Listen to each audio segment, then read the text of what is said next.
जी अस्सलाम वालेकुम। अच्छा स्टूडेंट्स, आज हमारी फर्स्ट क्लास है ये एमडी कैट की, और जो उसमें इंजीनियरिंग के स्टूडेंट्स हैं बेटा उनको मैं साथ साथ बताता रहूंगा कि जो एक्स्ट्रा चीजें होंगी, ठीक है। क्योंकि एमडी कैट का बेटा सिलेबस कम है, और इंजीनियरिंग वालों का तो मैंने आपको पहले भी बताया था कि जो फर्स्ट ईयर सेकेंड ईयर की टेक्स्ट बुक है, पंजाब टेक्स्ट बुक, वो सारा ही उनका सिलेबस है, ठीक है। तो मैं वो भी आप लोगों से शेयर करता हूँ। पहले एमडी कैट वाले बच्चे देख लें बेटा, उनका जो सिलेबस 2021 में था वही चला आ रहा है, उसमें कोई चेंजिंग नहीं की, ठीक है। तो यही सिलेबस आपका 2023 में भी होगा। पैटर्न बेटा आपके सामने है, ये आपको मैं पैटर्न भी पहले आप जल्दी से देख लीजिएगा क्योंकि ज्यादा टाइम मैंने इस पे नहीं लगाना। ये बेटा आपका नंबर ऑफ एमसीक्यूज का सीक्वेंस है, ठीक है। 3.5 आवर्स, और मिनिमम पासिंग मार्क 65% है, नो नेगेटिव मार्किंग। जो केमिस्ट्री वाला पोर्शन है वो देख लें कि आपके 56 एमसीक्यूज आएंगे, ठीक है, केमिस्ट्री में। अब जो केमिस्ट्री का सिलेबस है वो मैं जल्दी से आप लोगों से बेटा शेयर करके फिर हम अपने टॉपिक पर आते हैं जी।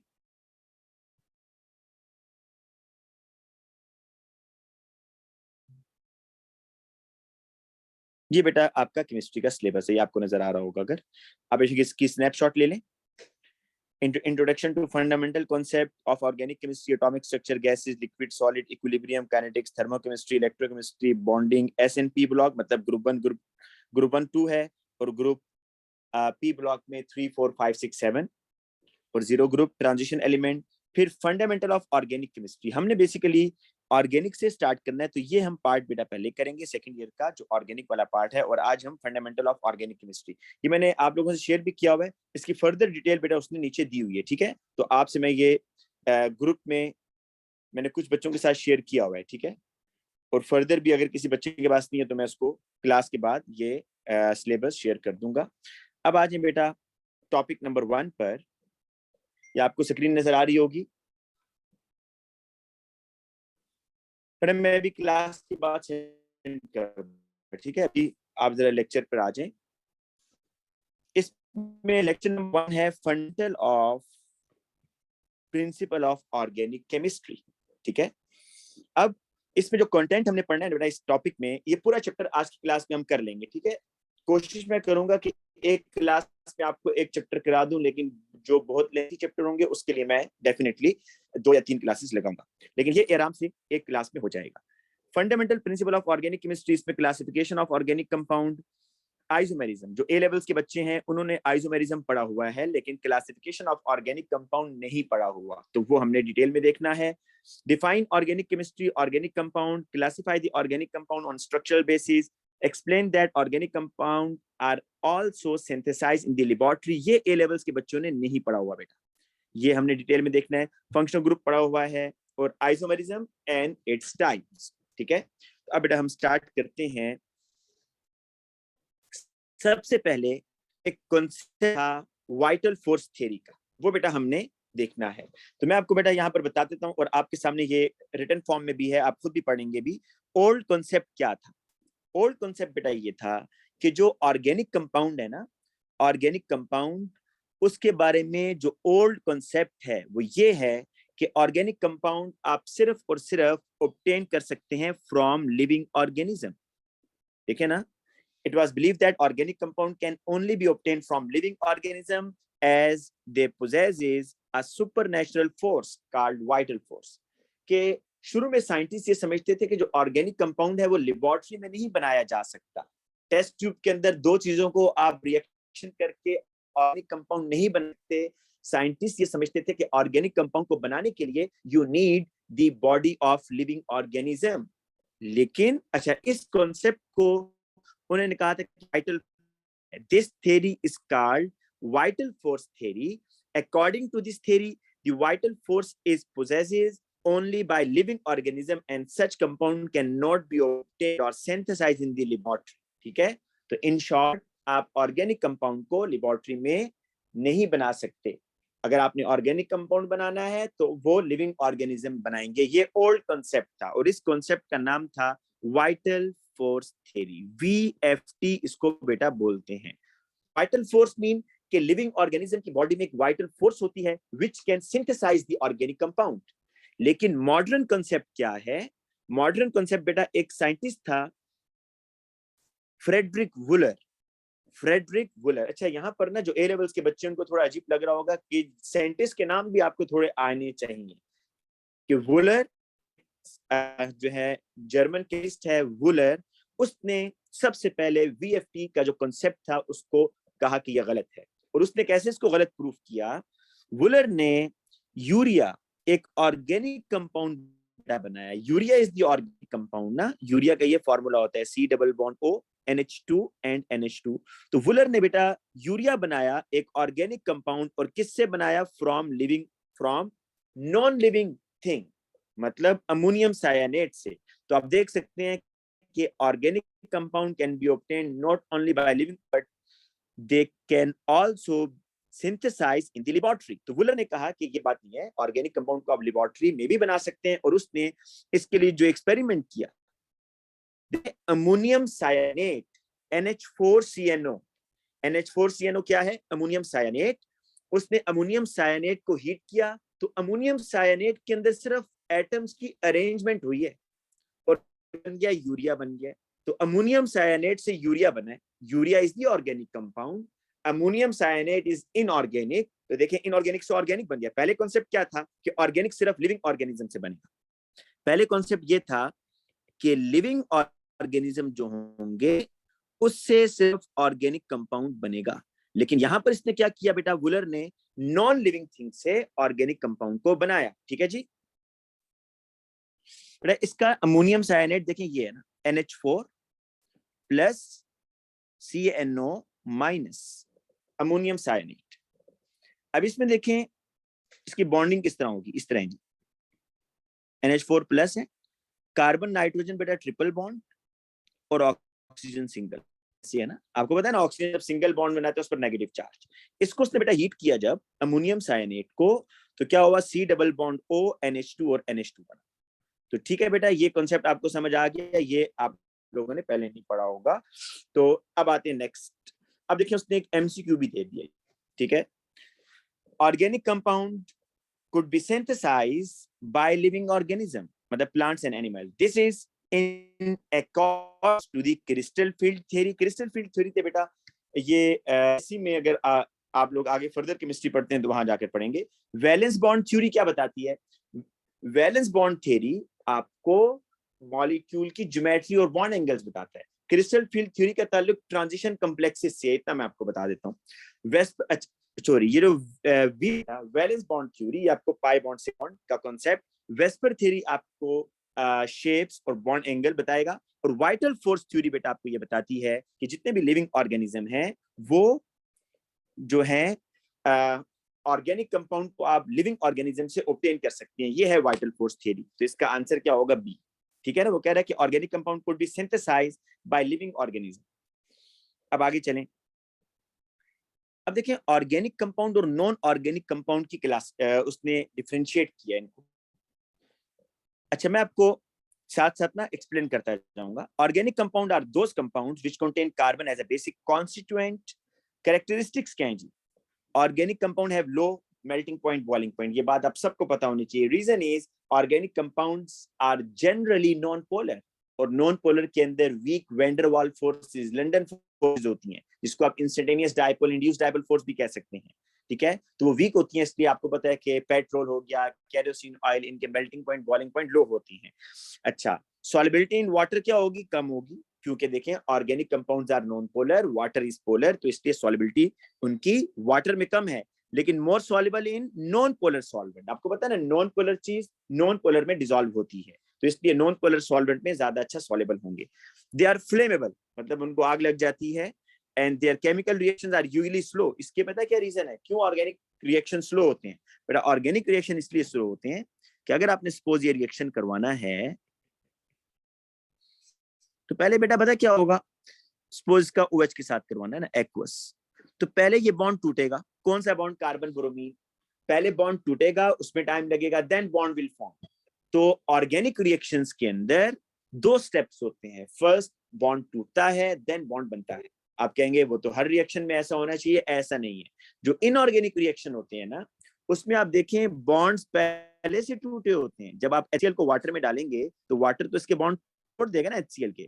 जब आप NaOH को वाटर में डालेंगे तो वाटर तो NaOH के बॉन्ड तोड़ देगा। तो क्या होगा जी, NaCl सिर्फ, अच्छा इनऑर्गेनिक रिएक्शन के अंदर सिर्फ बॉन्ड फॉर्मेशन हो रही होती है आपके सामने, बॉन्ड ब्रेक जो है वो पहले से ही हो चुके होते हैं, आयंस की फॉर्म में होते हैं, तो सिर्फ बॉन्ड फॉर्म होता है, इसलिए inorganic reactions are slow, faster, sorry. अच्छा, इसमें इनऑर्गेनिक कंपाउंड्स की जो प्रॉपर्टीज हैं, they have high melting point, high boiling. ये बात ठीक है ना बेटा, क्योंकि जो इनऑर्गेनिक कंपाउंड है वो मोस्टली आयोनिक कंपाउंड्स हैं, आयोनिक, और आयोनिक कंपाउंड के अंदर तो स्ट्रॉन्ग फोर्स ऑफ अट्रैक्शन होती है बिटवीन द आयंस, जैसे NaCl हो गया या NaOH हो गया। They have high solubility in water, water में डिसॉल्व होते हैं। HCl NaOH आपके सामने है, low solubility in non polar solvent, non flammable, but NaOH non flammable है ना, ठीक है, तो इसलिए ये नॉन फ्लेमेबल है। नीचे उसने सारी एग्जांपल्स लिख दी, ठीक है जी। नेक्स्ट देखें, more detail of characteristics of organic compound. अच्छा बेटा देखिए, इसमें जो यूनिक प्रॉपर्टी है ना कार्बन की, उसको बोलते हैं कैटिनेशन। क्या बोलते हैं? कैटिनेशन। कैटिनेशन ये होता है बेटा सेल्फ लिंकेज प्रॉपर्टी, एबिलिटी जो है कार्बन की कि वो कार्बन से बॉन्ड बनाता जा रहा है। देखें 2 कार्बन, 3 कार्बन, 4 कार्बन, आप कार्बन टू कार्बन बॉन्ड बनता जा रहा है ना, तो ये प्रॉपर्टी को कैटिनेशन बोलते हैं, और ये प्रॉपर्टी कार्बन के अलावा और किसी के पास नहीं। तो carbon form a large number of compounds, they are million. देखें लार्ज नंबर ऑफ कंपाउंड इसीलिए है ना, इथेन, प्रोपेन, ब्यूटेन, पेंटेन, आप एक एक कार्बन बढ़ाते जाएं तो आपके पास वैरायटी आती जाएगी। तो ये जो यूनिक प्रॉपर्टी है of linking with other carbon atom to form a long chain और ring, this self linking property of carbon is called catenation. ये याद रखने वाली बात है बेटा, कैटिनेशन। ये A लेवल्स में जो बच्चे उनको नहीं आता, ये बात याद कर लें। नॉन आयोनिक कैरेक्टर, बट आपको पता है जितने भी ऑर्गेनिक कंपाउंड है ये नॉन आयोनिक होते हैं ना, जिस तरह CH3 देख लें, CH3, जिस तरह आप CH3, CH2, CH3 प्रोपेन देख लें, या कुछ स्लाइटली पोलर होते हैं जिस तरह हेलोजन एल्केन, अल्कोहल्स, लेकिन आयोनिक तो बिल्कुल भी नहीं होते। इसलिए कह रहा है कि majority of the organic compounds mainly involve covalent bond between carbon carbon carbon hydrogen. आपको पता है ये नॉन पोलर बॉन्ड्स हैं, कार्बन कार्बन भी और कार्बन हाइड्रोजन भी, therefore they are generally non polar and non ionic character. बेटा ये प्रॉपर्टी याद रखनी है आपने, ठीक है, इसको याद रखना है। आइसोमेरिज्म, इस पर तो बात करने की जरूरत नहीं है, बहुत डिटेल में आपने पढ़ा हुआ है कि कोई उनका सेम मॉलिक्यूलर फार्मूला होता है, डिफरेंट स्ट्रक्चर होता है, ठीक है। Similar structural feature and behaviour, mostly organic compound have similar structure feature and similar physical and chemical properties. ये बात बिल्कुल ठीक है बेटा। जिन कंपाउंड्स में फंक्शनल ग्रुप क्या होगा? सेम होगा।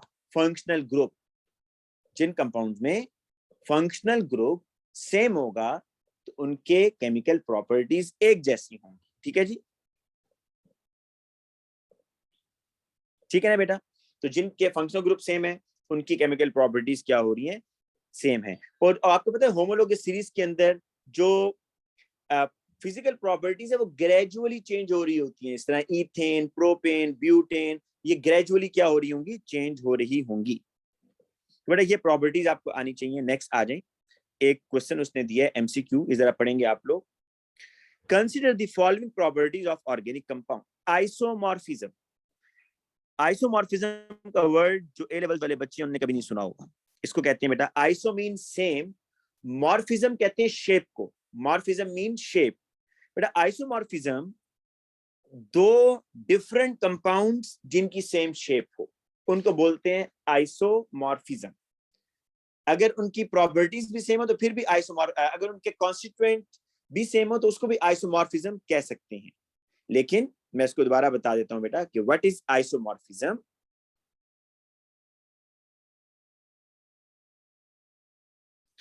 इसमें एग्जांपल के तौर पर मैं आपको बता दूं कि आपको समझ आ जाए आइसोमॉर्फिज्म क्या होता है। जैसे बेटा एक कंपाउंड है Na3PO4, दूसरा कंपाउंड है Na3ASO4। when two or more crystals, ये दो क्रिस्टल्स हैं, similar chemical composition exists in the same crystalline form। जब दो डिफरेंट कंपाउंड्स की सेम क्रिस्टलाइन शेप हो, सेम शेप मतलब अगर दोनों की शेप सेम है ना तो आप कहेंगे जी ये आइसोमॉर्फिज्म है, ये दोनों आइसोमॉर्फिज्म मीन है दो डिफरेंट कंपाउंड लेकिन सेम शेप है। तो कह रहे हैं consider the following property of organic compound, isomorphism, catenation, complexity of organic compound. क्या ऑर्गेनिक कंपाउंड कंप्लेक्स होते हैं? क्या प्रोटीन का स्ट्रक्चर सिंपल है, कंप्लेक्स है? क्या लिपिड्स, क्या फैट्स, क्या ये उस तरह डीएनए, क्या ये कंप्लेक्स है या सिंपल है? Complex structure, isomerism. अब आप बताएं कि consider the following properties of organic compound, which of the following statement are incorrect about the organic compound. बेटा ऑर्गेनिक कंपाउंड के अंदर कैटिनेशन भी होता है, ऑर्गेनिक कंपाउंड की कंप्लेक्स नेचर भी होती है, आइसोमेरिज्म भी शो करते हैं, आइसोमॉर्फिज्म नहीं होते। तो A is the answer.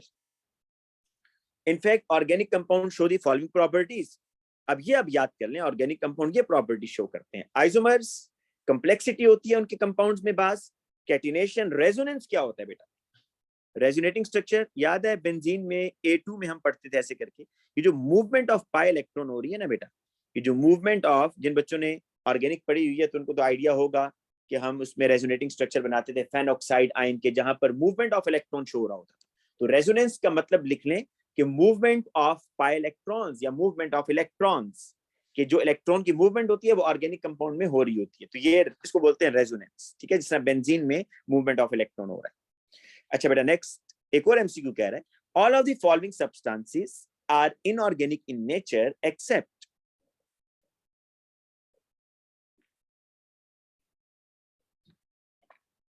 All of the following substances are inorganic in nature. बेटा देखिए सोडियम, अच्छा इनऑर्गेनिक वो होते हैं जो मिनरल्स हैं, जिनका सोर्स मिनरल है। मैं आपको एक बात बताऊं, ऑर्गेनिक कंपाउंड का सोर्स होगा लिविंग ऑर्गेनिज्म, ऑर्गेनिक कंपाउंड का सोर्स होगा लिविंग ऑर्गेनिज्म, और जो इनऑर्गेनिक कंपाउंड है उनका सोर्स होगा नॉन लिविंग। और मिनरल्स जितने भी हैं वो इनऑर्गेनिक होते हैं। Sodium carbonate this is inorganic, mineral है। कार्बन डाइसल्फाइड CS2 इनऑर्गेनिक है, मिनरल है। ग्रेफाइट इनऑर्गेनिक है, मिनरल है। लेकिन बेटा इसमें जो शुगर है C12H22O11, this is not inorganic, this is organic. Hydrocarbon है ना बेटा, कार्बोहाइड्रेट है। क्या है ये? कार्बोहाइड्रेट, हाइड्रेटेड कार्बन है। तो इसलिए ये आपका, देखिए ऑर्गेनिक कंपाउंड में हम क्या पढ़ते हैं? Hydrocarbon and their derivatives. Organic compound में हाइड्रोकार्बन भी आएंगे, और जो कंपाउंड हाइड्रोकार्बन से ड्राइव हो रहे हैं वो भी ऑर्गेनिक कंपाउंड में। तो जो ग्लूकोज है, और इसका सोर्स देख लेना बेटा, इसका सोर्स क्या? लिविंग ऑर्गेनिज्म है। ठीक है, आगे चलें। यूजेस ऑफ ऑर्गेनिक कंपाउंड, ये बेटा आपको याद करने हैं, क्योंकि आपको पता है कि इस तरह की चीजें आपको MD कैट में या इंजीनियरिंग टेस्ट में लाजमी पूछी जाएंगी। कह रहे कि most of the thing that we come across in our daily life are organic. The food we eat, carbohydrate, protein, vitamin, fats, ये सब organic है। The clothes we wear, cotton, silk, nylon, nylon आप लोगों ने पढ़ा हुआ है बेटा structures का। We have become dependent upon organic compound for our food, medicine, clothing. Almost all the chemical reaction that takes place in living system, including our body, are organic in nature. बेटा organic compound isomorphism show नहीं करते भाई, organic compound आइसोमॉर्फ नहीं होते। तभी तो वो कह रहा है कि विच of the above statement is incorrect about the organic compound. Organic compound isomorphism की प्रॉपर्टी शो नहीं करते। एक बच्चा पूछ रहा है कि सर आप लोग जो क्वेश्चन हो बेटा वो व्हाट्सएप कर दिया करें फौरन, ठीक है। मुझे एक स्टूडेंट पूछ रहा है कि आइसोमॉर्फिज्म की कोई एग्जांपल बताएं ऑर्गेनिक कंपाउंड के अंदर। तो ऑर्गेनिक कंपाउंड में तो आइसोमॉर्फिज्म नहीं होता ना, ये इनऑर्गेनिक कंपाउंड्स की प्रॉपर्टी है। ठीक है जी, अब आ जाए नेक्स्ट। बड़े सारी प्रॉपर्टी आपने ना इसकी यूजेस ऑर्गेनिक कंपाउंड के देख लिए। क्लासिफिकेशन ऑफ ऑर्गेनिक कंपाउंड, ये भी बेटा आप लोगों को नहीं आता। जो FSC वाले बच्चे हैं उनके लिए तो ये कोई मसला नहीं है, लेकिन जो A लेवल्स वाले बच्चे हैं उनको क्लासिफिकेशन हम नहीं सिखाते। तो अब जरा ध्यान से देखिएगा बेटा, अभी आपको ना सारे रिसोर्सेज मिलेंगे, ठीक है। सारे रिसोर्सेज बहुत ज्यादा है। मैं सिर्फ सिलेक्टिव दूंगा जो आप तैयारी भी कर सकें। ये ना मैं आपको सारे रिसोर्सेज दे दूं, फायदा कुछ नहीं होगा। तो मैं आपको सिलेक्टिव रिसोर्सेज दूंगा जो आप याद भी करें और साथ में MCQ। तो भी आप सिर्फ ध्यान दें इसके ऊपर। आपको मैं सारे रिसोर्सेज क्लास के बाद सेंड कर दूंगा ग्रुप में। अच्छा जी, क्लासिफिकेशन में आ जाए। कह रहे कि ऑर्गेनिक कंपाउंड को आप दो ग्रुप्स में क्लासिफाई कर रहे हैं, ओपन चेन, ओपन चेन पता है क्या होता है, या ए साइक्लिक, ओपन चेन या ए साइक्लिक। बेटा ए साइक्लिक, ए का मतलब होता है नॉट, ए मीन नॉट, जिनमें साइकिल ना हो, ए साइक्लिक नॉट साइकिल।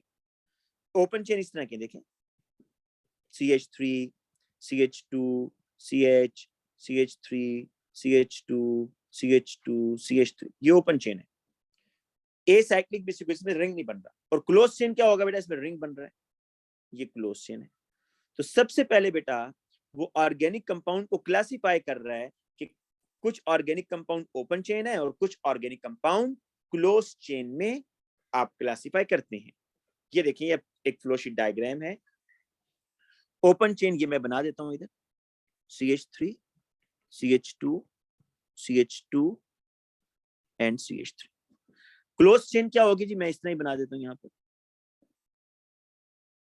ये ऐसे क्लोज चेन है ये, ठीक है। तो ऑर्गेनिक कंपाउंड को आप पहले ओपन चेन और क्लोज चेन, अब जो ओपन चेन है वो आगे फर्दर दो में डिवाइड हुई, नॉन ब्रांच एंड ब्रांच। अब देखिए ये ब्यूटेन है ना, इसको ऐसे लिखते हैं CH3 CH2 CH2 CH3, बड़ा कोई ब्रांच नहीं बनाई ना मैंने इसको, तो इसको बोलते हैं एन ब्यूटेन। नॉर्मल, एन से बनता है नॉर्मल, एन स्टैंड्स नॉर्मल, ये नॉर्मल चेन है। अब मैं इसकी अगर ब्रांच बनाऊं ना बेटा, ये देखिएगा CH3 CH CH3 CH3, इसके वैसे नाम क्या देते हैं, सिस्टमेटिक नेम 2 मिथाइल प्रोपेन।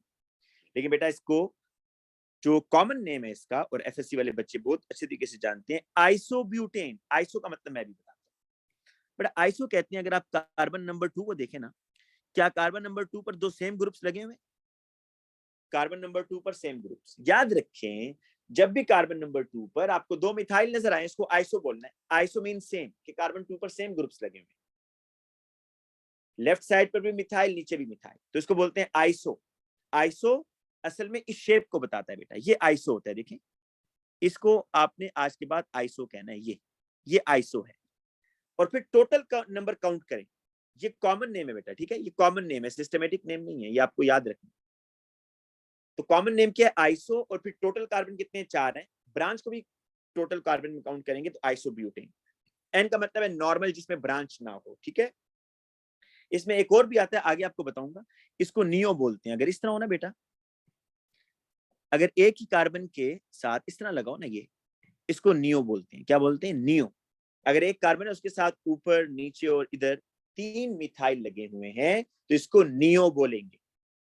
और फिर टोटल कार्बन आप काउंट कर लेंगे, नियोपेंटेन, अगर आगे 5वां कार्बन भी आ रहा है। अच्छा बेटा, क्लोज चेन में आ जाइए। क्लोज चेन, जी बेटा मूसा, जी बेटा मूसा, जल्दी से क्वेश्चन पूछे, शाबाश।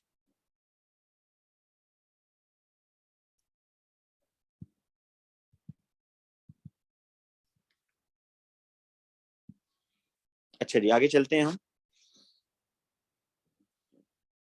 अब बेटा नेक्स्ट क्वेश्चन देखें, नेक्स्ट देखें क्लोज चेन में क्या आ रहा है। क्लोज चेन में आपके पास होमोसाइक्लिक एंड हेट्रोसाइक्लिक। बेटा अगर ये आगे वो फर्दर भी बताएगा, होमोसाइक्लिक का ये मतलब है, आगे बताएगा बेटा, इसकी डेफिनेशन अभी सुन लें, कि अगर आपके साइकिल में तमाम एटम्स कार्बन की, देखें ये मेरे पास एक 4 कार्बन का रिंग है, सारे एटम मैंने इसमें कौन से ड्रॉ किए जी, इसमें सारे एटम्स कार्बन के हैं ना, तो ये होमोसाइक्लिक, सेम, मतलब साइकिल में सारे एटम सेम हैं। हेट्रोसाइक्लिक का मतलब ये होता है कि अगर आप इस रिंग के अंदर अदर देन कार्बन एटम लगा दें, ये देखिए मैंने X लगा दिया जी, एक अदर देन कार्बन एटम आ गया ना, तो वो होगा हेट्रोसाइक्लिक, ये आगे बताएगा, ठीक है।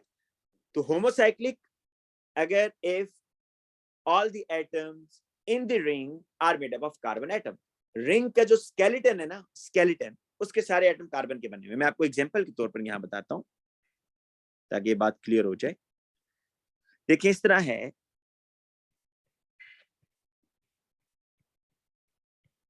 इसको आप क्या बोलेंगे जी, ये दो दो हाइड्रोजन लगे हुए, इसको क्या बोलेंगे, होमोसाइक्लिक, क्योंकि रिंग के अंदर जितने भी एटम्स हैं वो कार्बन के, ये क्या होगा, होमोसाइक्लिक, होमोसाइक्लिक। अच्छा, हेट्रोसाइक्लिक क्या होगा देखिए, 1 2 3 4 5,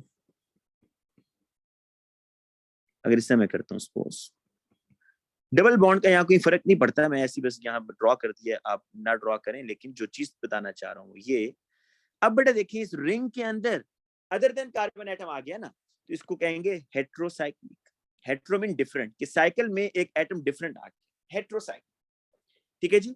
तो क्लोज चेन को दो ग्रुप में क्लासिफाई कर रहा है, homocyclic and heterocyclic. And homocyclic आगे फर्दर क्लासिफाई हो रहा है एलिसाइक्लिक में और एरोमेटिक में, ये आगे बेटा वो बताता है नेक्स्ट स्लाइड। ठीक है जी, देखें जी ये, अब इस स्लाइड को देखें। साइक्लिक कंपाउंड का मतलब है बेटा जिसमें रिंग बन रहा है, साइक्लिक कंपाउंड में जिनमें रिंग बन रहा है, उसको दो ग्रुप में डिवाइड किया है, हेट्रोसाइक्लिक और यहां कह रहा है होमोसाइक्लिक। होमोसाइक्लिक के सारे नाम याद रखें। होमोसाइक्लिक को एलिसाइक्लिक, सिंगल एल के साथ है, एलिसाइक्लिक, कार्बोसाइक्लिक। कार्बोसाइक्लिक मीन के साइकिल में सारे एटम कार्बन के।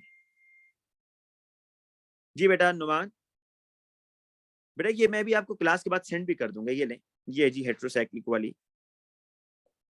अच्छा हेट्रोसाइक्लिक ये है बेटा, ये भी नीचे एग्जांपल आएगी बेटा, नीचे भी एग्जांपल आएगी।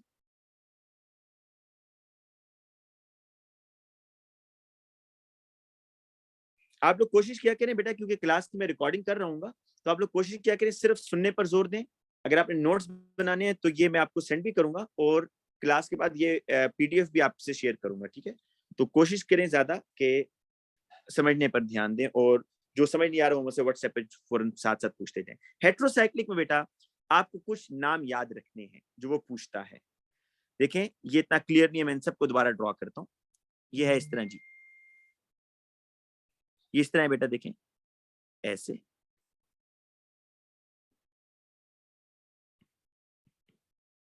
इसका नाम पूछेगा आपसे, पायरोल। क्या नाम है इसका? पायरोल। अब इसमें क्या पूछेगा, कहेगा जी पायरोल के अंदर हेट्रो एटम कौन सा है जी, बताएं। पायरोल में हेट्रो एटम कौन सा है भाई? ये नाइट्रोजन। और इसमें कार्बन कितने हैं? 4 कार्बन हैं। इसकी साइड्स कितनी है? 1 2 3 4 5। ठीक है, 5 साइड्स हैं। लेकिन अगर, और इसमें डबल बॉन्ड्स भी आ रहे हैं, और पायरोल है जिसमें हेट्रो एटम नाइट्रोजन के साथ हाइड्रोजन लगा। फ्यूरॉन क्या होगा बेटा? फ्यूरॉन देखिए, फ्यूरॉन में ये है कि ये भी 5 मेंबर है, लेकिन इसमें 4 कार्बन, 1 ऑक्सीजन। ये लोन पेयर मैंने ड्रॉ किए, ये बेटा फ्यूरॉन है। ये क्या है जी? फ्यूरॉन। ठीक है, फ्यूरॉन में हेट्रो एटम कौन सा है? ऑक्सीजन। और नेक्स्ट है बेटा थायोफीन। ये देखिए सल्फर है, इसके 2 लोन पेयर, ये ऐसे। दिस इज थायोफीन, इसकी स्पेलिंग लिख दें, थायोफीन। फ्यूरॉन की स्पेलिंग देख लें बेटा, ये जी फ्यूरॉन। ठीक है, तो अब बेटा मेरी बात सुने, आपको ये पूछेगा कि थायोफीन में हेट्रो एटम कौन से, आप बताएंगे सल्फर है। फ्यूरॉन में हेट्रो एटम कौन से, आप कहेंगे ऑक्सीजन है। पायरोल में हेट्रो एटम कौन सा, तो आप कहेंगे नाइट्रोजन है। अब ये जो हेट्रोसाइक्लिक है, इनको दो ग्रुप में क्लासिफाई किया है, एक एरोमेटिक और एक नॉन एरोमेटिक। जरा एरोमेटिक की डेफिनेशन सुन लें। एरोमेटिक बेटा, हम तो ए लेवल्स में आपको ये बताते थे ना, बेंजीन रिंग है तो एरोमेटिक है। असल में आपने ये देखना है कि उसमें डीलोकलाइजेशन, असल में तो जो बेसिक चीज है वो तो है हक्कल रूल। हक्कल रूल है, ठीक है। लेकिन हक्कर रूल बेटा आपके सिलेबस में नहीं है, इसलिए मैं हक्कर रूल आपको नहीं बताऊंगा। यहाँ पर एक सिंपल सी बात बता देता हूँ। वैसे हक्कर रूल से पता चलता है कि ये आपका एरोमेटिक है या एरोमेटिक नहीं है, लेकिन उससे भी सिंपल बात ये बताता हूँ कि जिन कंपाउंड्स में डीलोकलाइजेशन होगी वो आपके एरोमेटिक होंगे, जिनमें डीलोकलाइजेशन नहीं होगी वो एरोमेटिक नहीं होंगे। जैसे कि बेटा आपने पायरोल है ना, पायरोल को जरा देखिएगा, इसमें मैं डीलोकलाइजेशन करके दिखाता हूँ आपको। पायरोल में ये बेटा ऐसे, ये ऐसे, ये ऐसे। हमने प्रॉपर्टी पढ़ी थी ना बेटा अभी, कि जो आपके ऑर्गेनिक कंपाउंड होते हैं इनमें इनमें रेजोनेंस होता है। ये प्रॉपर्टी पढ़ी थी ना, तो ये प्रॉपर्टी हम अभी यहाँ देखने जा रहे हैं। देखना, ये लोन पेयर आएगा इधर देखिए, और ये जो पाई बॉन्ड है ये इधर आ जाएगा, तो फर्स्ट रेजोनेटिंग स्ट्रक्चर ये बनेगा। आपको याद आ रहा होगा हमने ए लेवल्स में इस तरह के स्ट्रक्चर बनाए थे, लेकिन एफएससी वाले बच्चे तो इसको बड़ा अच्छे तरीके से जानते हैं कैसे ड्रॉ करना है उन्होंने। अब देखिए नाइट्रोजन के कितने बॉन्ड हो गए बेटा, 4 बॉन्ड हो गए, तो प्लस लोन पेयर इसके यूज हो गया, और यहाँ नेगेटिव, ये ऐसे ही आएगा इधर। नेक्स्ट स्टेप में देखें, ये इधर और ये इधर। क्या रेजोनेटिंग स्ट्रक्चर बन रहे हैं, नहीं बन रहे भाई?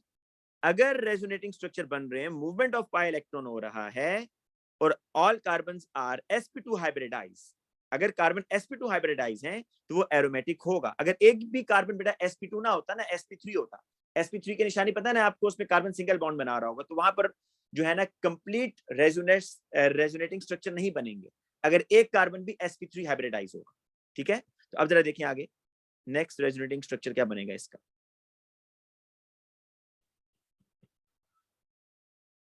इधर यहां पर ये नेगेटिव, और बेटा ये आपके पास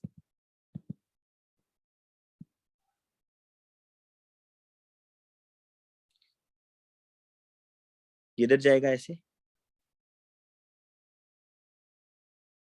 ठीक है, और ये जाएगा इधर। नेक्स्ट रेजोनेटिंग स्ट्रक्चर ये बनेगा भाई, मैं बस एक का बनाऊंगा, बाकी आपको पता है आपको ड्रॉ करने के लिए तो नहीं देगा ना, लेकिन सिर्फ मैं आपको इसलिए बता रहा हूं ताकि आपको पहचान हो जाए कि ये एरोमेटिक क्यों है। यहाँ नेगेटिव आएगा, यहाँ आएगा इधर, यहाँ ऐसे ही आएगा।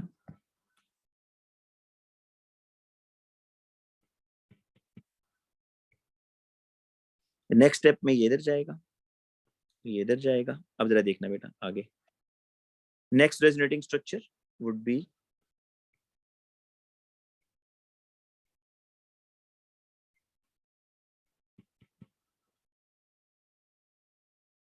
ये इधर, ये इधर, ये इधर प्लस के साथ।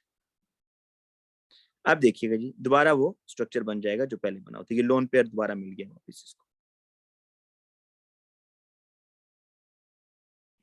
या आपको ड्रॉ करने की जरूरत नहीं है भाई, एग्जाम में आपको पता है इस तरह के काम तो आपसे नहीं करवाएगा ना, लेकिन सिर्फ इसलिए बनाया है ताकि आप ये बता सकूं कि जिन कंपाउंड्स में इस तरह के रेजोनेटिंग स्ट्रक्चर, देखें ना वही चीज दोबारा बन गई नहीं बन गई, देखिए स्टार्ट किया था वही दोबारा बन गई। तो जिन कंपाउंड में इस तरह के रेजोनेटिंग स्ट्रक्चर बन रहे होंगे वो आपके एरोमेटिक होंगे। तो ये देखिए आप, ये तीनों एरोमेटिक हैं, पायरोल भी, फ्यूरॉन भी और थायोफीन भी। सब में नाइट्रोजन के ऊपर लोन पेयर, वहां ऑक्सीजन पर, यहाँ सल्फर पर।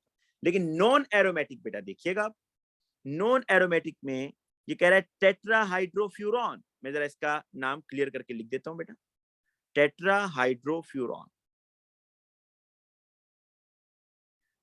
देखिए उसमें क्या कर रहा है फ्यूरॉन ही, फर्क देखिएगा बस बेटा। फ्यूरॉन में ना यहाँ डबल बॉन्ड था, देखिए फ्यूरॉन में क्या था, डबल बॉन्ड।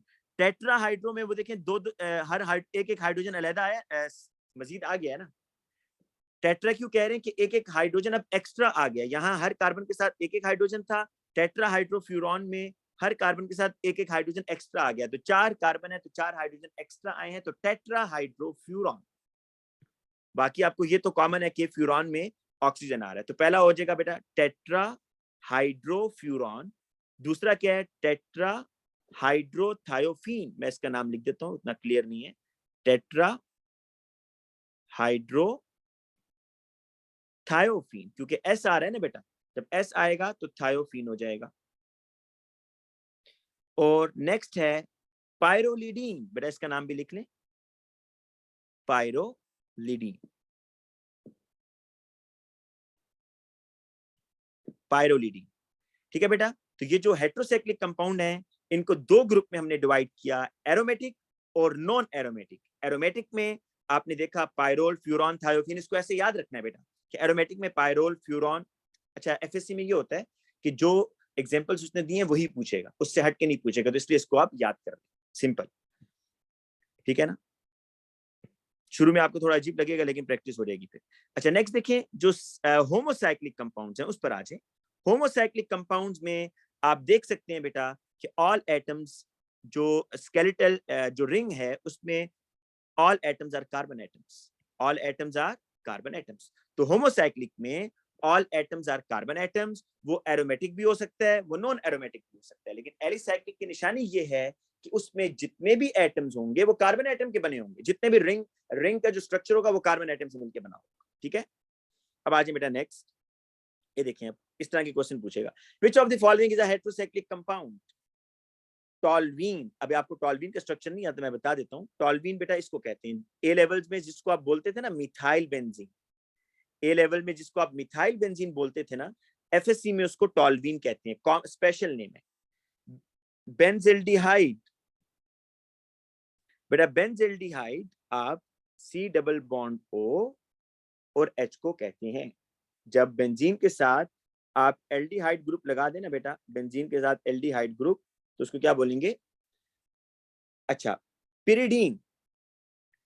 अब पिरिडीन का स्ट्रक्चर बेटा आपको अभी मैंने कराना है, तो मैं अभी बता देता हूँ। अच्छा, नेफ्थलीन पहले सुन ले। नेफ्थलीन क्या है बेटा? दो बेंजीन रिंग जब इकट्ठे फ्यूज हो जाते हैं उसको नेफ्थलीन बोलते हैं। तो ये वैसे आगे अगले टॉपिक में आएगा, ठीक है? तो मैं लेकिन अभी आपको स्ट्रक्चर इनके थोड़े बहुत आपको बता देता हूँ जो आपने याद करने। पिरिडीन बेटा ये होता है, पिरिडीन हेक्सागोनल रिंग होगा, हेक्सागोनल रिंग, लेकिन hetero atom is nitrogen. Ring भी बना सकते हैं ऐसे करके, देखिए आंसर लिखा हुआ है पिरिडीन। तो pyridine is a heterocyclic compound.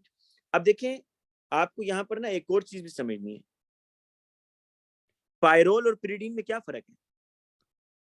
Pyrrole और पिरिडीन, ये पायरोल है, पायरोल भाई उसमें वो pentagonal, pyrrole is a pentagonal, उसमें 4 कार्बन है और 5वां नाइट्रोजन है।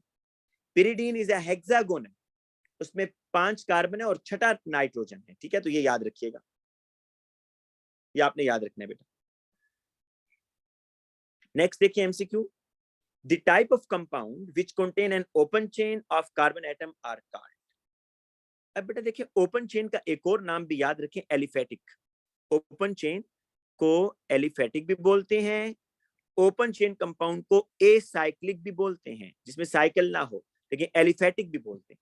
तो ओपन चेन कंपाउंड्स जिनमें 2 एंड्स आप इसमें ज्वाइन नहीं कर रहे होते बेटा, दिस इज ओपन चेन। देखें,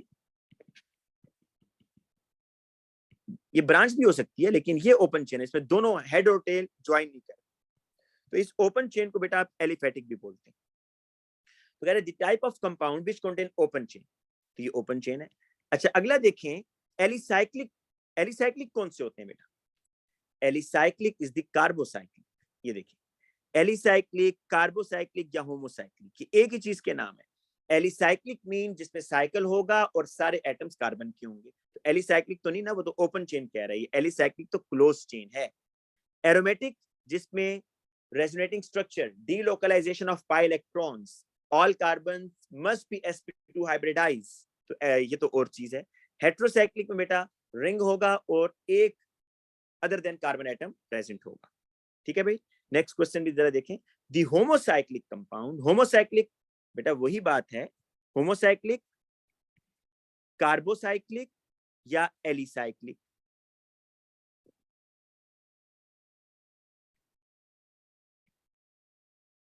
ठीक है, ये एक ही बात है। तो carbocyclic which contain a ring of 3 और मोर कार्बन एटम्स। कह रहा है कि आप बताएं, एक होमोसाइक्लिक कंपाउंड है जिसमें रिंग है 3 या 3 से ज्यादा कार्बन एटम, तो उसको क्या कहेंगे भाई? उसको बेटा एलिसाइक्लिक कहेंगे। क्या कहेंगे? एलिसाइक्लिक। बाकी क्यों नहीं कहेंगे अभी बताता हूं। देखिए, एलिफेटिक कौन होता है? ओपन चेन ना, एलिफेटिक होता है ओपन चेन, तो ये तो नहीं हो सकता ना, वो तो कह रहे ring. Heterocyclic is the opposite of homocyclic, भाई वो हेट्रोसाइक्लिक तो हो ही नहीं सकता ना, इसमें तो अदर देन कार्बन एटम होगा। एरोमेटिक, एरोमेटिक के लिए वो लाजमी बताएगा कि delocalization of pi electron. Homocyclic के लिए लाजमी तो नहीं है ना बेटा, होमोसाइक्लिक के लिए लाजमी तो नहीं है कि वो एरोमेटिक भी होंगे। देखें, ये जो होमोसाइक्लिक कंपाउंड आपने ऊपर पढ़े थे, homocyclic compound may be aromatic, may be non aromatic. ठीक है, तो अगर एरोमेटिक कंपाउंड का पूछेगा तो लाजमी कहेगा कि डीलोकलाइजेशन ऑफ पाई इलेक्ट्रॉन हो रही। अदरवाइज अगर वो ऐसे पूछता है कि आपके पास होमोसाइक्लिक कंपाउंड जो है, होमोसाइक्लिक कंपाउंड जिसमें रिंग है 3 या 3 से ज्यादा कार्बन एटम, तो उसको आप क्या कहेंगे? एलिसाइक्लिक या कार्बोसाइक्लिक। कार्बोसाइक्लिक भी कह सकते हैं। एरोमेटिक की तरफ हम उस वक्त जाएंगे जब वो डीलोकलाइजेशन ऑफ पाई इलेक्ट्रॉन की बात कर रहा हो। ठीक है ना बेटा, तो ये देखिए नीचे उसने एग्जांपल बताई हुई है, ये नॉन एरोमेटिक है। ये क्यों नॉन एरोमेटिक है? इसमें देखिए ना, इसमें डीलोकलाइजेशन तो हो ही नहीं सकती, all bonds are sigma bonds, each carbon is sp3। यहाँ पर देखें ये सिग्मा बॉन्ड बना रहा है, तो यहाँ सिर्फ एक दो कार्बन इसमें sp2 है। तो अगर आपका एरोमेटिक कंपाउंड होगा तो उसमें सारे कार्बन का sp2 हाइब्रिडाइज होना मस्ट है, ठीक है ना। इसलिए ये नॉन एरोमेटिक है, लेकिन है ये कार्बोसाइक्लिक या होमोसाइक्लिक। नेक्स्ट क्वेश्चन देखें जी। अच्छा, ये जो क्लासिफिकेशन है ना बेटा, फंक्शनल ग्रुप की भी और हाइड्रोकार्बन की भी, ये जब हाइड्रोकार्बन स्टार्ट किया जाएगा ना इंशाल्लाह कल की क्लास में, तो ये क्लासिफिकेशन ऑफ फंक्शनल ग्रुप हम वहां पर पढ़ेंगे, ठीक है ना। लेकिन फंक्शनल ग्रुप होता क्या है बेटा, इन शॉर्ट आप ये समझ लें कि this is the reactive part of a molecule. किसी भी मॉलिक्यूल का जो रिएक्टिव पार्ट होगा उसको आपने फंक्शनल ग्रुप कहना है, राइट। अब फंक्शनल ग्रुप कौन से हैं मैं आपको बता दूं, एफएससी में जो फंक्शनल ग्रुप है वो ए लेवल्स के मुकाबले में काफी ज्यादा है। तो वो सारे फंक्शनल ग्रुप जब हम हाइड्रोकार्बन स्टार्ट करेंगे वहां पर पढ़ेंगे, अभी नहीं, इस क्लास में नहीं।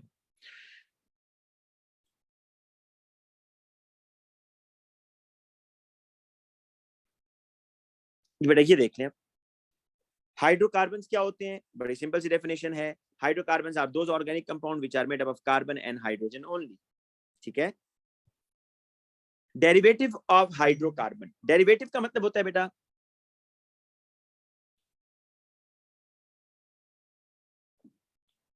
अच्छा ये नुमान एक क्वेश्चन पूछ रहे हैं, एक मिनट भाई, नुमान पूछ रहे हैं कि would planar and non-polar compound as we get asked in essay would be asked, और नहीं नहीं नहीं बेटा, इन केस सिलेबस में एफएससी में ये प्लेनर नॉन प्लेनर आपसे नहीं पूछेगा। इस अगर ये पूछेगा तो आप लोग इसमें ज्यादा स्ट्रांग होंगे, एफएससी वाले बच्चे ये नहीं जानते, ठीक है। उनके पास आप लोगों के उसमें थोड़ा ज्यादा डिटेल में, अलबत्ता ए लेवल्स में भी इतनी डिटेल में नहीं है, लेकिन एफएससी में तो बिल्कुल नहीं है। तो आपको सिर्फ हाइब्रिडाइजेशन याद रखना कि अगर हाइब्रिडाइजेशन sp3 में आ रही है ना कार्बन की, तो वो आपका एरोमेटिक नहीं होगा, ठीक है ना। अच्छा बेटा, डेरिवेटिव ऑफ हाइड्रोकार्बन में आए, डेरिवेटिव का मतलब होता है कि जोन से कंपाउंड हाइड्रोकार्बन से डिराइव हो रहे हैं, बन रहे हैं, तो वो कौन से हो सकते हैं बेटा, ये देखें से काफी सारे लिखे हुए हैं। वो एरोमेटिक हो सकते हैं, एल्काइल हैलाइड हो सकते हैं, अल्कोहल हो सकते हैं, phenol, ether, aldehyde, ketone, carboxylic and their derivatives, और इनके भी आगे डेरिवेटिव्स, ठीक है।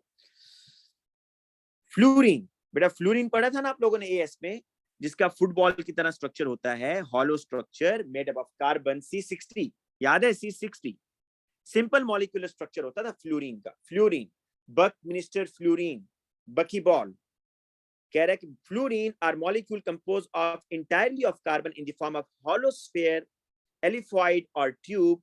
Spherical fullerene are known as bucky ball. इसका ऑप्शन ए है, ठीक है ना बेटा। ये आप लोगों ने पढ़ा हुआ है कि फ्लोरीन एक हॉलो स्ट्रक्चर है, फुटबॉल की तरह होता है, उसके अंदर हेक्सागोनल पेंटागोनल पैचेस होते हैं, लेकिन ये सिंपल मॉलिक्यूल है, क्यों, इसमें number of carbon atoms are fix, C60 भी होता है, C80 भी होता है, डिपेंड करता है, लेकिन number of atoms are fix. अच्छा बेटा, इसको मैं अभी इसलिए नहीं करा रहा इस फंक्शनल ग्रुप को, है ये आसान है, क्योंकि मैंने अभी आपको बेटा फंक्शनल ग्रुप करवाना है, ठीक है। अभी आपको मैंने फंक्शनल ग्रुप करवाना है, इसलिए ये मैं, वैसे आप इसको पढ़ ले तो आपको समझ आ जाएगा, कोई इतना मुश्किल चीज नहीं है।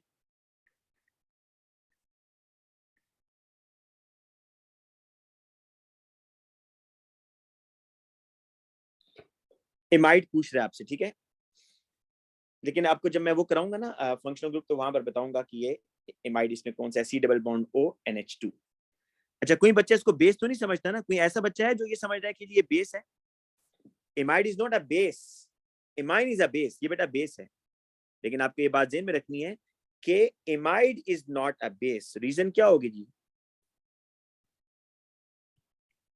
रीजन क्या होगी क्यों बेस नहीं है, क्योंकि बेटा यहाँ पर जो लोन पेयर है ना नाइट्रोजन के, कार्बोनाइल ने उसको अट्रैक्ट कर लिया। Carbonyl is a very strong electron withdrawing group, तो वो नाइट्रोजन के लोन पेयर को अपनी तरफ खींच रहा है, जिसकी वजह से नाइट्रोजन के लोन पेयर की अवेलेबिलिटी कम हो रही है और वो प्रोटॉन को इतना रेडिली गेन नहीं करेगा।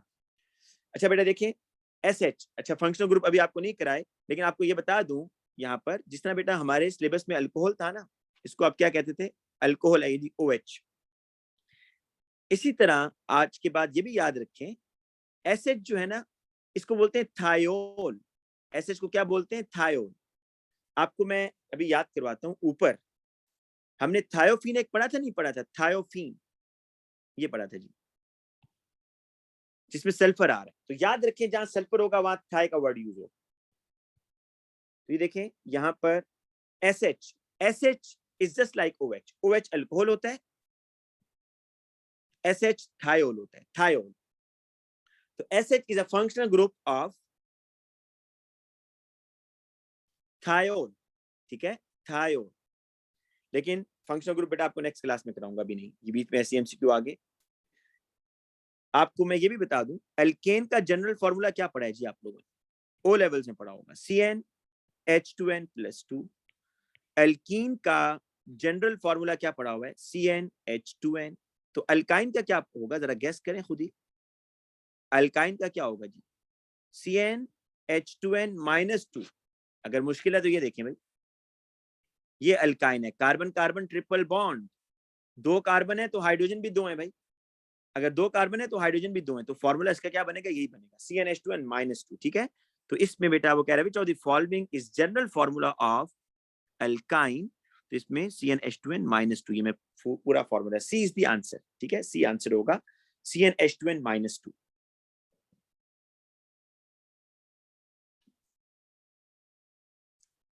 बेटा ये जरा क्वेश्चन पढ़ें, consider the following statement for the functional group.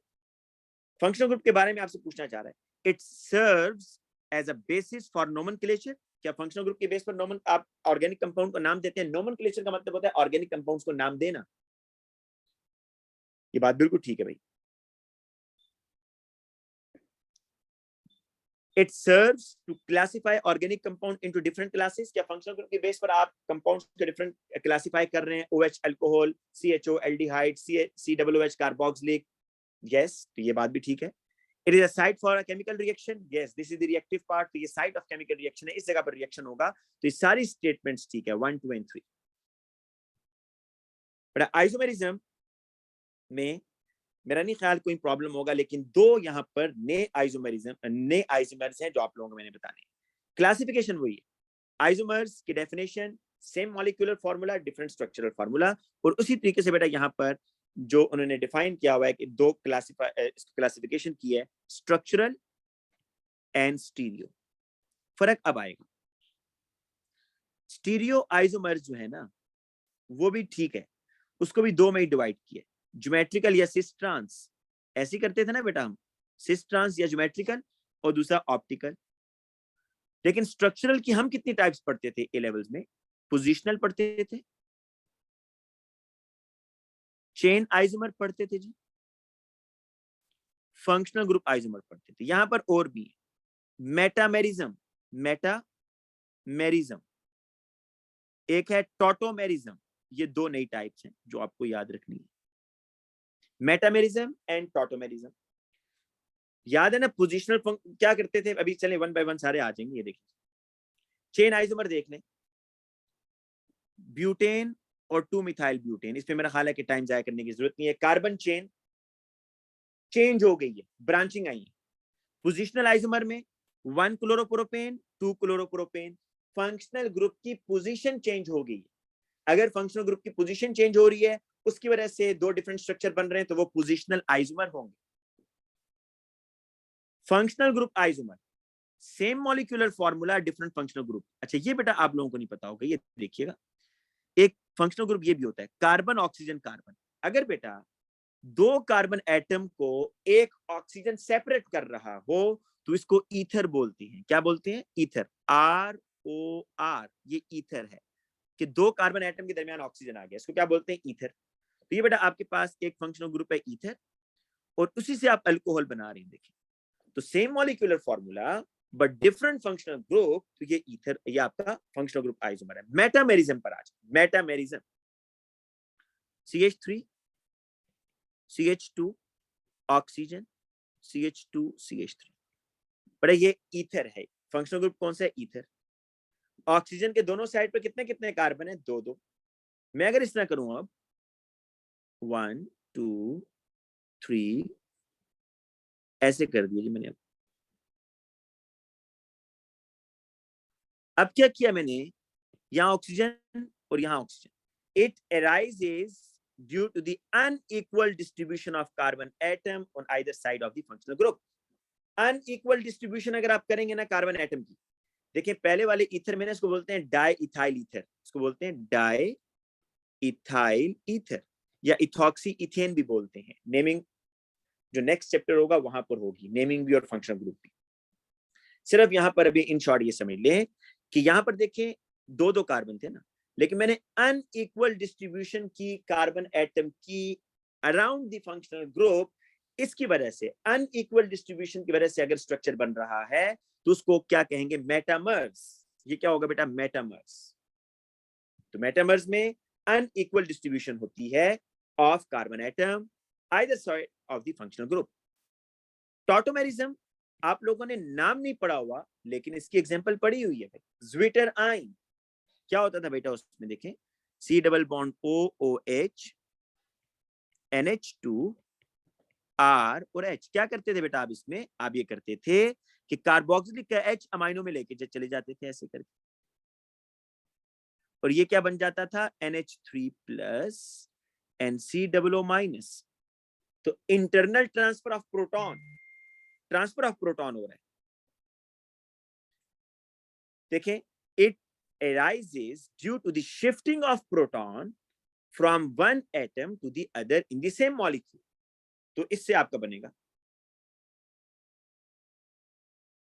बेटा दोनों को आइसोमर। सजीहा पूछती है कि मेटामर्स में दोनों को आइसोमर माना जाएगा। यस, डेफिनेटली दोनों को माना जाएगा। जिस कंपाउंड का कोई आइसोमर नहीं होता तो वो एक ही होता है, उसका वो एक खुद काउंट होगा, एक आइसोमर। जिस तरह ऑप्टिकल आइसोमर में मिरर इमेज भी आपका आइसोमर माना जाता है, तो यहाँ दो होंगे बेटा, डेफिनेटली दो होंगे। तो ये भी बेटा दो आइसोमर है आपके। ये टॉटोमेरिज्म क्या है जी, टॉटोमेरिज्म जिसमें ट्रांसफर ऑफ प्रोटॉन हो रहा है। अब बेटा ये आप लोग खुद के कीजिएगा, इसमें एक्सप्लेनेशन भी दी हुई है, ठीक है, ये भी आप खुद कर सकते हैं, इसमें भी एक्सप्लेनेशन दी हुई है उसने, नीचे वाला भी आप खुद करेंगे। सिर्फ मैं आपको सिस ट्रांस वाला थोड़ा सा समझा दूं। सिस ट्रांस और ऑप्टिकल हालांकि आप लोगों को आता है, लेकिन हमने सिलेबस पूरा करना है बेटा। सिस ट्रांस में जरा देखिएगा कौन से कंपाउंड, देखिए सिस ट्रांस में आपको पता है कि सिस ट्रांस या ज्योमेट्रिकल आइसोमर में दो कंडीशंस हैं ओपन चेन कंपाउंड्स में। कौन से compound cis trans isomer show करते हैं? अगर मैं आपसे कहता हूं जी ये ब्यूट2ईन है, क्या इसका सिस ट्रांस आइसोमर बनेगा? यस बनेगा। सिस ट्रांस आइसोमर के लिए पहली condition carbon carbon double bond होना चाहिए, वो आपको नजर आ रहा है। दूसरी कंडीशन बेटा ये जो कार्बन कार्बन डबल बॉन्ड है ना, इस कार्बन कार्बन डबल बॉन्ड के साथ कितने ग्रुप्स होने चाहिए? दो डिफरेंट ग्रुप्स होने चाहिए। एक मिथाइल लगा हुआ, एक एच लगा हुआ। दूसरे डबल बॉन्डेड कार्बन को देखें, इसके साथ दो ग्रुप्स होने चाहिए, एक मिथाइल लगा हुआ, एक एच लगा हुआ। अब देखें ये दोनों सेम ग्रुप्स सेम साइड पर आ रहे हैं, इसको सिस बोलेंगे। और अगर ये सेम ग्रुप्स ऑपोजिट साइड पर आ जाएं तो इसको ट्रांस बोलेंगे। इसको क्या बोलेंगे? ट्रांस। तो ये सिस ट्रांस आइसोमर, इस ये बेटा सिस ट्रांस आइसोमर प्रॉपर्टीज को कंट्रोल करता है, जैसा कि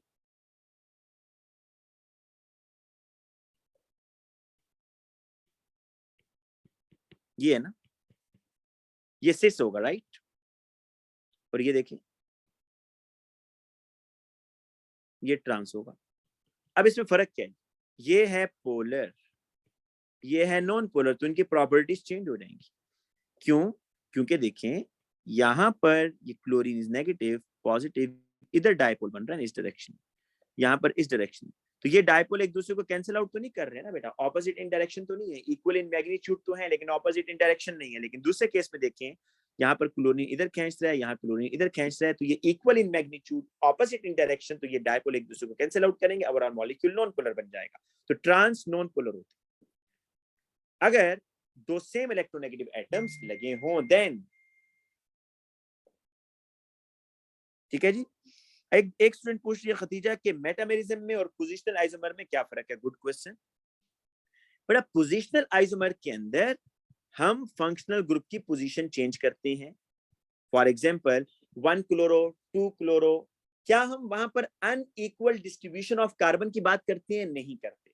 मेटामेरिज्म के अंदर आप अनइक्वल, आप देखेंगे फंक्शनल ग्रुप के राइट साइड पर कितने कार्बन है, फंक्शनल ग्रुप के लेफ्ट साइड पर कितने कार्बन है। क्या ये जो दो स्ट्रक्चर बनाए हैं इसमें कार्बन एटम की अनइक्वल डिस्ट्रीब्यूशन हो रही है।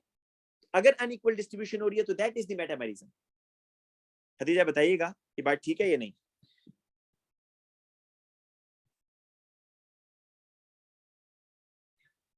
जी बेटा खदीजा जल्दी से मुझे बताएं कि ये बात ठीक है कि मेटामेरिज्म में अनइक्वल डिस्ट्रीब्यूशन मेन फैक्टर है कि फंक्शनल ग्रुप के दोनों साइड पर अगर फंक्शनल ग्रुप अगर आपने नंबर ऑफ कार्बन एटम की तादाद को खराब कर दिया है और उसकी वजह से आइसोमर डिफरेंट स्ट्रक्चर बन रहे हैं तो वो मेटामर होगा। ठीक है, अच्छा बेटा आगे चलिए।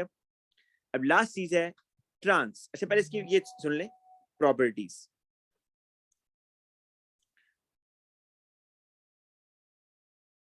In cis-trans isomerism, mark the incorrect statement about the cis-trans. Cis is unsymmetrical, trans is symmetrical. ये बात ठीक है बेटा। आप में से किसी के बच्चे के जहन में आ रहा होगा cis कैसे अनसिमेट्रिकल? बेटा अगर अनसिमेट्रिकल ना होता ना और cis सिमेट्रिकल होता तो उसकी पोलैरिटी 0 होनी थी, उसका डायपोल 0 होना था। देखें क्या cis का डायपोल 0 है? या मैंने लिखा है कि cis पोलर है, पोलर है ना? तो अगर पोलर है तो it means this is unsymmetrical. अगर ये बेटा आपका नॉन पोलर है ना, याद रखें नॉन पोलर अगर होगा तो वो मॉलिक्यूल सिमेट्रिकल होगा। जिस तरह कार्बन डाइऑक्साइड को आप सिमेट्रिकल कहते हैं ना क्योंकि डायपोल्स कैंसिल हो रहे हैं, तो सिमेट्रिकल की नॉन पोलैरिटी नहीं होती। तो सिस अनसिमेट्रिकल है, ट्रांस सिमेट्रिकल है, ये बात ठीक है। इसको आप पोलैरिटी से लिंक करें फिर याद रहेगा कि ट्रांस क्योंकि नॉन पोलर होता है इसलिए वो सिमेट्रिकल।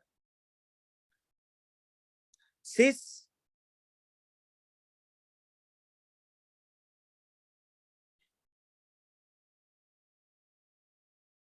अच्छा अब कह रहे कि इट हैज, एक मिनट, ये जो बी है ना बेटा B, it has comparatively lower melting point और trans has comparatively higher melting point. ये बात तो गलत है, ठीक है। सी को देखें, इट हैज डायपोल मोमेंट 0, बेटा सिस का डायपोल मोमेंट 0 होगा, इज नॉट इक्वल टू 0, ठीक है। और ट्रांस का डायपोल मोमेंट 0 होगा, ये बात ठीक है। आपने गलत स्टेटमेंट पकड़नी। सिस हैज लोअर बॉइलिंग, अच्छा ये बी और डी ने सेम किए हुए, देखें ऑप्शन सेम किए हुए। It has comparatively lower boiling point, बेटा सिस का बॉइलिंग पॉइंट ज्यादा होता है। क्यों? सिस इज पोलर, जब पोलर होगा ना पोलर तो उसका बॉइलिंग पॉइंट ज्यादा होगा ना, तो इसका बॉइलिंग पॉइंट ज्यादा है, हायर बॉइलिंग पॉइंट। तो इसका मतलब ये हुआ कि जो डी है, क्योंकि बी भी वही स्टेटमेंट है तो बी या डी आप जो मर्जी लिख दें इसमें से, ठीक है।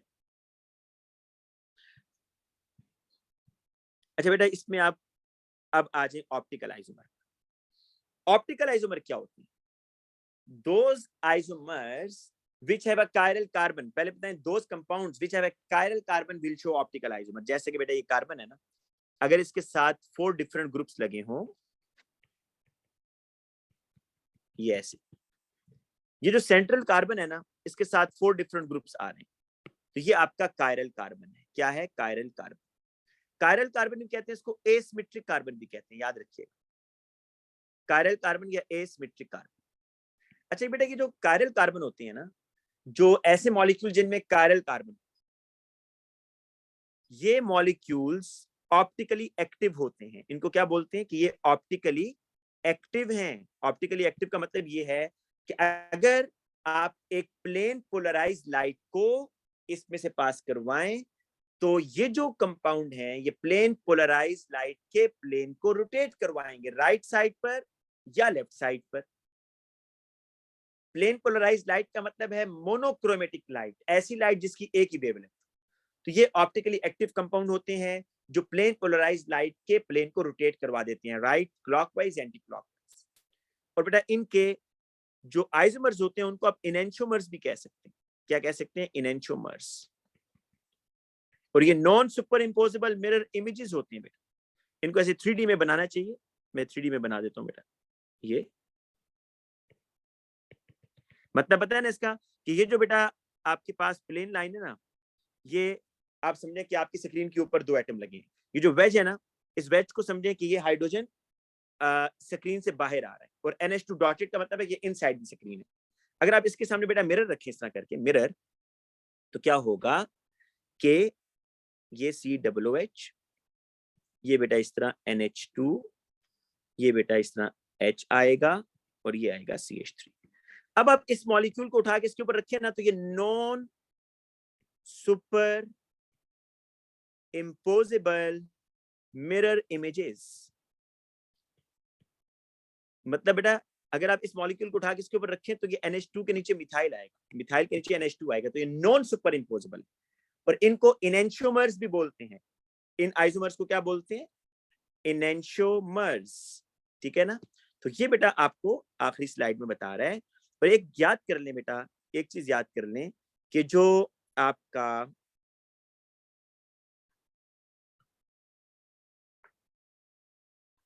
ग्लाइसिन है, ये एक वाहिद अमाइनो एसिड है, इसका नाम याद कर लें, कि जिसमें कायरल कार्बन, सॉरी जिसमें कायरल कार्बन नहीं है, इसमें कायरल कार्बन नहीं है। बाकी जितने आपके पास अमाइनो एसिड है ना, उसमें कायरल कार्बन है। ग्लाइसिन एक वाहिद अमाइनो एसिड है, क्योंकि इसमें 2 H आ रहे होते हैं बेटा, ऐसे R is equal to H, यहाँ पर RH है बेटा। ये आपका वाहिद अमाइनो एसिड है ग्लाइसिन, जिसमें कायरल कार्बन नहीं है, और ये ऑप्टिकल आइसोमर शो नहीं करेगा। बाकी इसके अलावा जितने भी अमाइनो एसिड हैं उसमें कायरल कार्बन प्रेजेंट होगा, ठीक है। और कायरल कार्बन को एसिमेट्रिक कार्बन भी कहते हैं। तो ये बेटा इसका ना मिरर इमेज इसने बनाकर दिया हुआ। बेटा हमारा ये चैप्टर खत्म हो गया है, तो मैं आपको भी ये PDF भेजता हूँ, और इसके ना MCQs भी आप लोगों से बेटा शेयर करूंगा, ठीक है बेटा। आज के लिए इतना काफी है। अल्लाह हाफिज।